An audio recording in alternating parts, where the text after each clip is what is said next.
What's up, everyone? This is Dave Wisniewski, and welcome to a short segment of the Safer Arizona Show. This show is something I'm putting together with a bunch of activists, and this is just the developmental phase, and so I'm going to be putting out a little bit of news until I get some more activists on the show, and we can bring you more content with more people out in the field that are actually getting it done, collecting signatures, making cannabis legal in Arizona. So let's start off by announcing our sponsor. This segment is sponsored by Hempful Farms Cafe and Shop, your one-stop shop for all things hemp here in Phoenix, Arizona. You can get hemp-infused breakfast, lunches, juices, and smoothies. You can get hemp clothing and a whole bunch of other hemp accessories. Keep in mind, Hempful Farms Cafe and Shop is not a dispensary and is legal for everyone. So you can go there, you can sign our petition to legalize marijuana, get some food, get some hemp stuff. That's 14620 North Cave Creek Road, Phoenix, Arizona. Now, moving on. Arizona has a lot of activism going on the streets, around the corners. You got people collecting signatures for a couple of initiatives. The good initiative, the initiative that's actually going to stop people from getting arrested in Arizona, is sponsored by Arizonans for Mindful Regulation, and they need volunteers, they need legal paper, they need toner, they need printers, they need volunteers. You can sign up as a volunteer at SaferArizona.com. Your information will go to the head of Arizonans for Mindful Regulation, and they will integrate you into the cannabis activist community. Then we will get you petitions, we'll get you trained up, you can collect signatures. If you want to make a direct campaign contribution, please do so at azfmr.com. Again, that's azfmr.com. This initiative is pretty great. You're going to give you grow rights, 12 plants per person, up to 99 plants per household. You're going to be able to carry with you. You're going to be able to get into the industry without paying an arm and a leg and, breaking your back to start your own home business or your business, your licensed business. There's different tiers. It's going to be great. AZFMR is the way to go. So let's move on to a little bit of awesome cannabis news up in the Reform over here.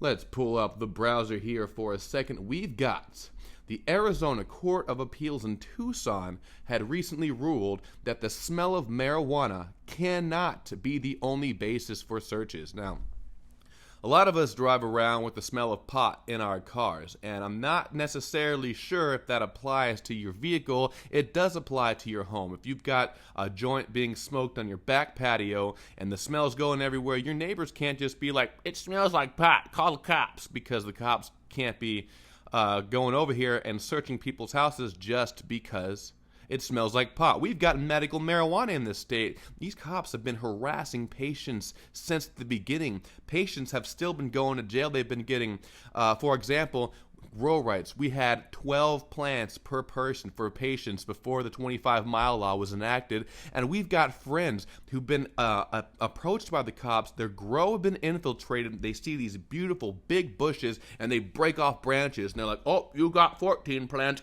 you got 15 plants, you're going to prison." Mandatory prison time.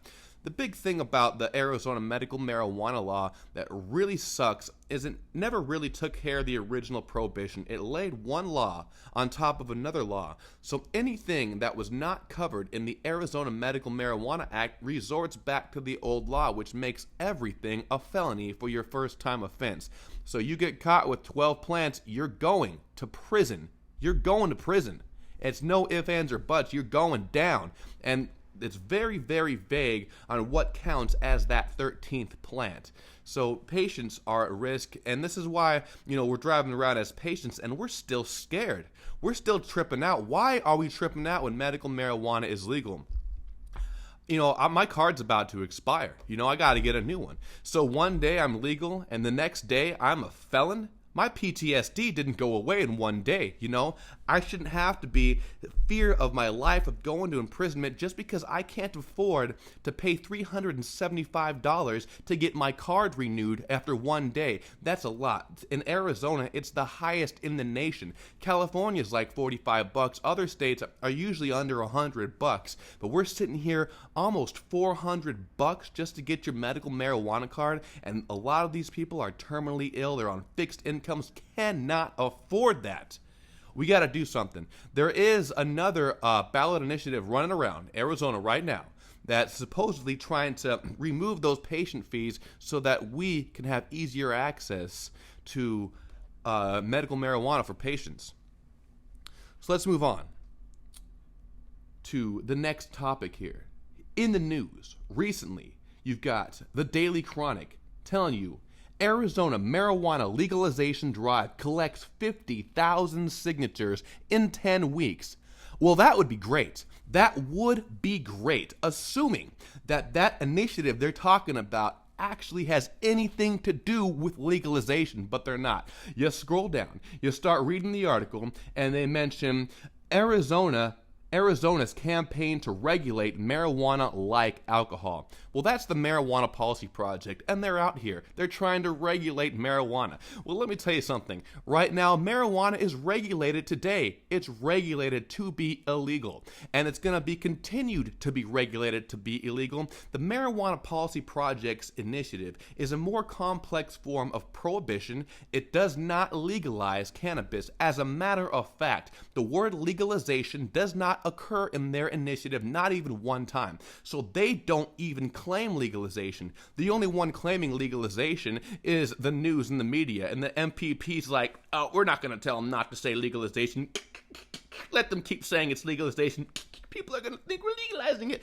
They're not legalizing it. What they're doing is they're doing incremental regulation. They're making small amounts legal while leaving anything above that threshold with the old law, which makes everything a felony. So they're saying if your city allows it, we're talking about home grow here, if your city or locality allows you to grow your 6 plants, then you can have up to 6 plants per person, no more than 12 plants per household. So if you go above that 6 plant, then you are class 4 felony, mandatory prison time. And then per household, if you go above your 12 plants, same thing. Now, there's no real definition of what a plant's going to be. A police officer can still continue to go into your house, break off branches, and give you your 7th plant just like they're doing today. We know people who have gone to prison because police have broken off the branches to make more marijuana plants, and that ruins someone's life. It really does. And so they're decriminalizing under the Marijuana Policy Project under 2.5 ounces to carry it on you. So you can grow 6 plants worth of bud, but when you walk out of your house, you can only carry about $200 worth at a time, if it's still $200 at that time.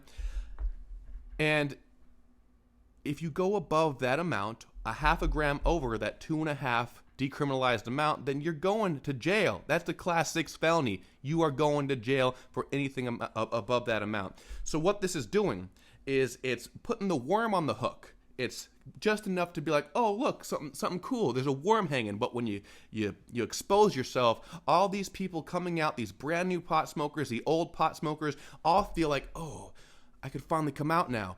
But you know who always follows the law to the T? Who knows all the definitions? Who's reading that 50-page initiative to get all the details out? Not everyone. They're gonna think, oh, marijuana is legal, I can grow some. Oh, marijuana is legal, I can have some on me. They're not necessarily thinking of the amounts, and they're gonna go out there. They're gonna get caught. So you have these felonies still in place. With these felonies still in place with the Marijuana Policy Project's initiative, police will have incentive to actively hunt down cannabis users and put them in jail. With the increase of cannabis users coming into the industry and the old cannabis users exposing themselves, coming out of the closet, we are going to have an increase of people getting arrested. The MPP's initiative has extreme potential to expand the Arizona prison industrial complex, putting more of us cannabis users in jail, and not just putting us in jail. When we get caught, we're getting caught harder. We're getting caught with bigger felonies. We're getting put in jail for longer periods of time, putting more money into the state's prison industrial complex. And we as Arizonans say, no, we don't want that kind of regulation. And so they're saying, campaign to regulate marijuana like alcohol. Well, let me tell you this, if I sell one beer to my friend, I'm not going to prison for that. That's not a crime. But under the Marijuana Policy Project's initiative, any sort of transaction on a small level, you're still going down. It's still a crime. It's still a felony. It's still under the old law. There's no definition in trying to sell a small amount to your buddy. And understand, there needs to be some sort of regulation to protect the businesses who pay for their licenses, who pay for taxes. That's all fine and dandy. But the guy, the Joe Schmo that needs to sell a couple of grams or maybe a little bit more to his buddy because his buddy's sick and needs a little bit and doesn't want to just give away his weed and needs to recoup a little bit of that, that guy should not have to go to jail for doing that, because marijuana is safer than alcohol. What they're trying to say here is regulate marijuana like alcohol, but what they're doing is they're regulating it as if marijuana is more dangerous than alcohol. They're regulating it as if they don't understand that cannabis is medicine. And as a matter of fact, when I go on Facebook and I post about cannabis as medicine, sometimes I like to say things like, marijuana is healthy like exercise, except safer. Well, the reason I say that is because cannabis, no matter if you're using it for recreation or you're using it for medicinal purposes, you're gaining health benefits. But the fact is that people aren't dying from marijuana. People aren't getting injured from marijuana. They're getting injured from sports. They're getting TBI from football, from wrestling. So those are all sorts of recreational exercise where people get killed. People get their legs broken. No one gets their legs broken smoking a joint. No one gets killed. No one gets a traumatic brain injury from hitting a bong, at least no one that I've ever heard of. And if they did, I'd kind of like to see what happened, because bongs are kind of heavy. You could probably get TBI if someone hit you on the head with a bong, but that's not the marijuana. That's someone hitting you over the head with a bong to get you your TBI. Well, it's kind of getting up on a little bit of a rant there. All I'm saying is, if you're going to regulate marijuana like alcohol, at least make it equal to alcohol. Don't legalize it. They're not even legalizing. Don't regulate it as if it's more dangerous than alcohol.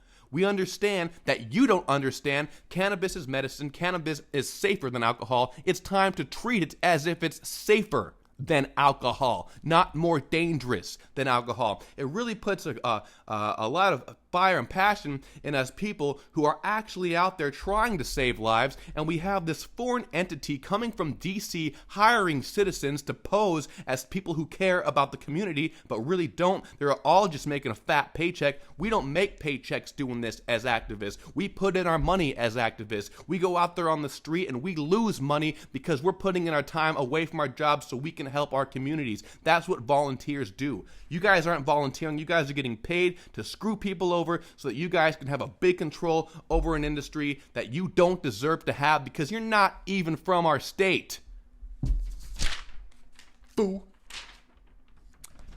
So, the real thing that's going on here, the good initiative, because there is hope. There's hope out there. I'm not just screaming and saying there's no hope. These guys are coming out here. We've got a huge support channel. Safer Arizona's got a pretty awesome following, a pretty awesome base, and we've merged with Arizonans for mindful regulation.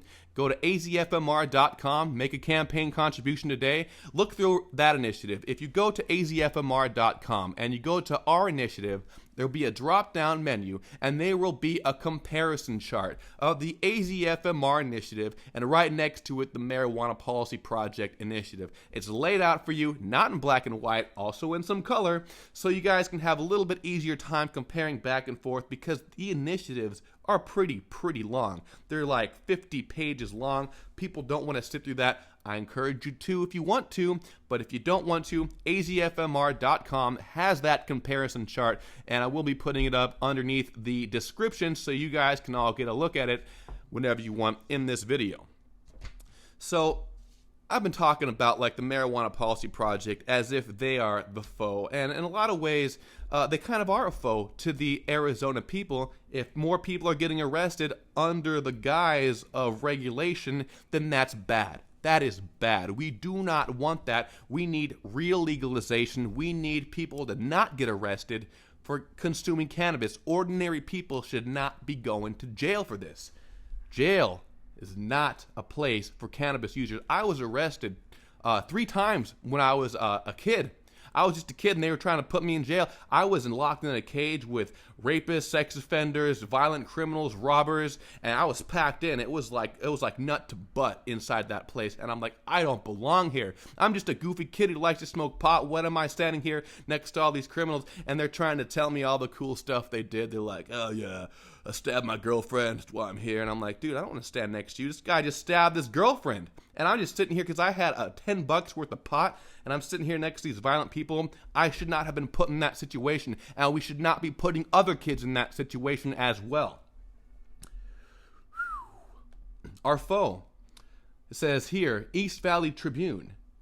Recreational marijuana foes prepare for 2016 votes. You got Seth Leibson. He's the chairman of Arizonans for Responsible Drug Policy. And that guy's sitting here trying to maintain our current cannabis prohibition. This guy's got to be out of his mind. You know, Seth Leibson, I know you don't believe in what you're fighting for. We asked you, would you call the cops on your kid if you walked in on your kid smoking weed? And you know what you said? You said, probably not. You know why? Because you don't believe in the prohibition. You don't believe in the punishment enough to put your own kid in trouble. You're probably thinking, oh, I'll call the cops on someone else's kid. You know what? That makes you a hypocrite and makes you set double standards, but we know that you personally do not believe that your kid should go to jail if you catch your kid smoking a joint.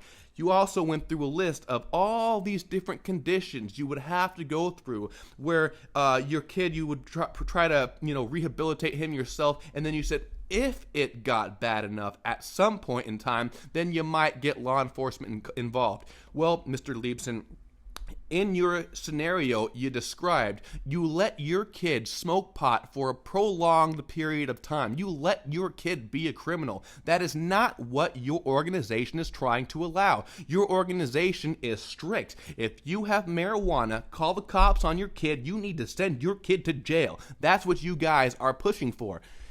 And, I can't even really take you serious that much because you guys embarrass yourself in the media all too often. I don't even need to do anything. I mean, going on Facebook, making fun of you guys is fun and stuff, but you guys do it to yourself too much. This is what happened. Sheila Polk, she's one of the foes of marijuana legalization. They got this billboard up on the 17, and it said... It was a picture of a little baby, like an infant, not even 1 year old, holding a fat cookie. And first off, any responsible parent's like, why are you giving a fat cookie to an infant? They can't even eat that. That little infant did not pick that up by himself. You put that cookie in that kid's hand. So anyways, it had the baby holding the cookie, and it said, would your child know if this cookie had pot in it? Marijuana harmless? ! Thinkagain.org. Now, there was two really funny things about that. See, they had the exclamation point after marijuana harmless and then thinkagain.org. Her website is marijuanaharmless.thinkagain.org, but not with the exclamation point and the space. What they did was they posted thinkagain.org as its own domain on their billboard. And thinkagain.org is an anti-cancer foundation based out of California that is for medical marijuana because they understand the medical properties. So needless to say, I'm going to say it anyway, thinkagain.org got pissed and they were threatening to sue. I was talking on the phone with them. I'm like, hey, they got your domain on their billboard. What are you going to do about it? And they're like, oh my God, is it still up there? I was making so many complaints. They were complaining. And finally, Sheila Polk took down .org. So it said marijuana harmless, think again, as think again, one word. It still looked sloppy.